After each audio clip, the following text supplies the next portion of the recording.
Maintenez seulement. Qui ne peut pas, on maintient le dispositif. Ici donc à Garoua, l'appel à manifestation est suivi par certaines populations.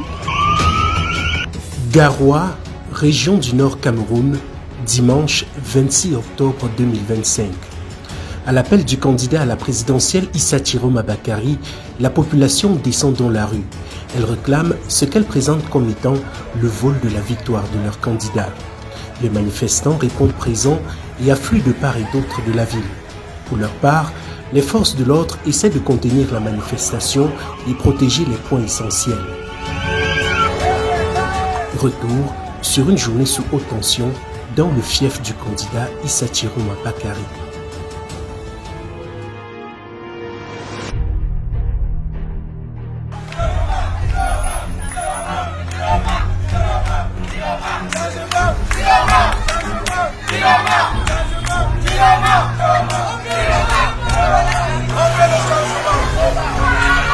On est dehors aujourd'hui là parce que on veut des changements dans notre pays.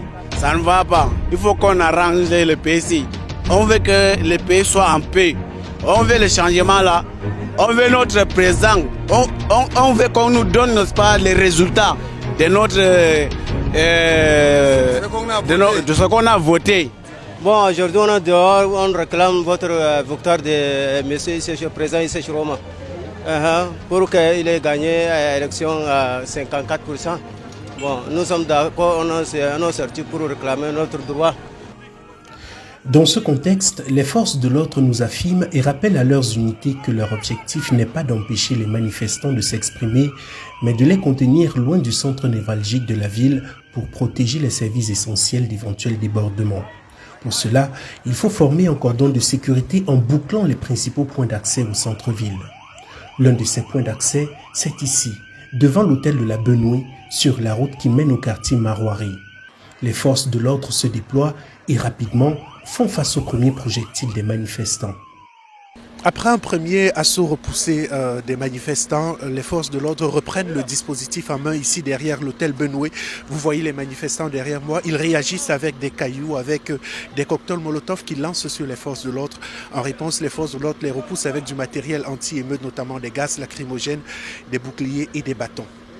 Une vingtaine de minutes plus tard, les manifestants tiennent leur position et n'avancent plus. Sur ce point de contact, les forces de l'ordre semblent avoir pour l'instant contenu la manifestation. Ils sont alors appelés en renfort pour prêter main forte à une autre unité déployée au centre-ville.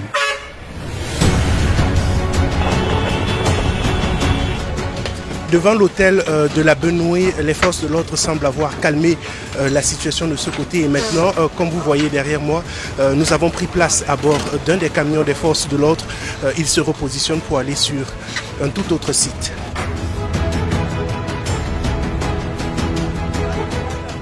Cette nouvelle destination des forces de l'ordre, c'est comme vous le voyez derrière moi, le centre névralgique de la ville, le centre-ville où se situent tous les services administratifs et financiers.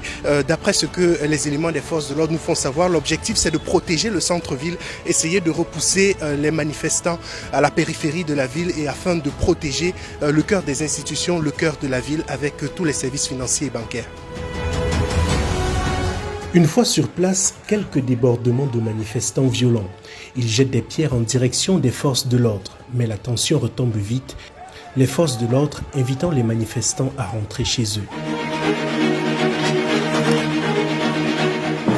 Rapidement, l'unité des forces de l'ordre que nous suivons est rappelée en urgence au quartier Rumdé sur la route de Marouari.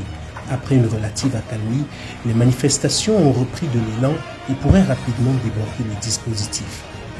Le quartier Rumdé Adja est finalement l'un des quartiers les plus chauds de cette manifestation. Après avoir fait un tour pour sécuriser le centre-ville et notamment les places bancaires, nous sommes de retour avec les forces de l'ordre et notamment la patrouille que nous avons décidé de suivre aujourd'hui. Ici au quartier Rumdé, vous voyez derrière moi, il y a des centaines de manifestants qui jettent des projectiles sur les forces de l'ordre. Fermez les boucliers! Laissez-la!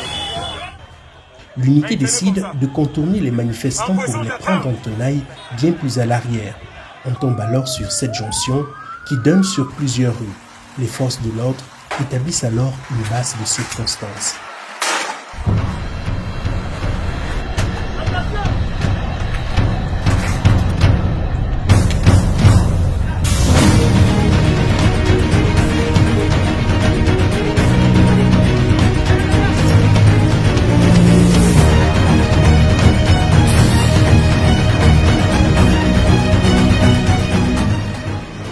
Les manifestants tiennent, les forces de l'ordre aussi.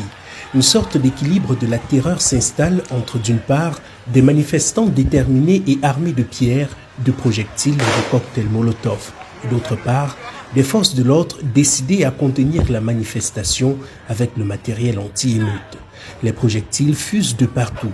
Bien que tirant des gaz lacrymogènes, les forces de l'ordre restent en formation derrière des boucliers et des camions anti-émeute. Comme vous voyez derrière moi, les manifestants ne font qu'affluer. Ils sont en train d'encercler les positions des forces de l'ordre qui essayent de répliquer autant qu'ils peuvent. Là, ça va vraiment dans tous les sens. De l'autre côté, la foule s'accumule et la confrontation gagne en intensité. Le matériel anti-émeute emporté est presque épuisé. Acculés et encerclés, les forces de l'ordre effectuent un repli stratégique en attente de renfort.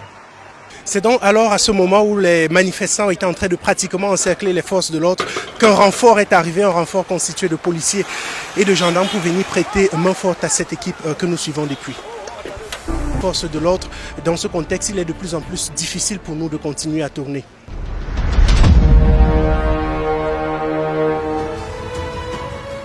Pour notre sécurité, nous décidons de quitter les lieux, laissant derrière nous un foyer de tension et de confrontation qui perdure dans la nuit noire.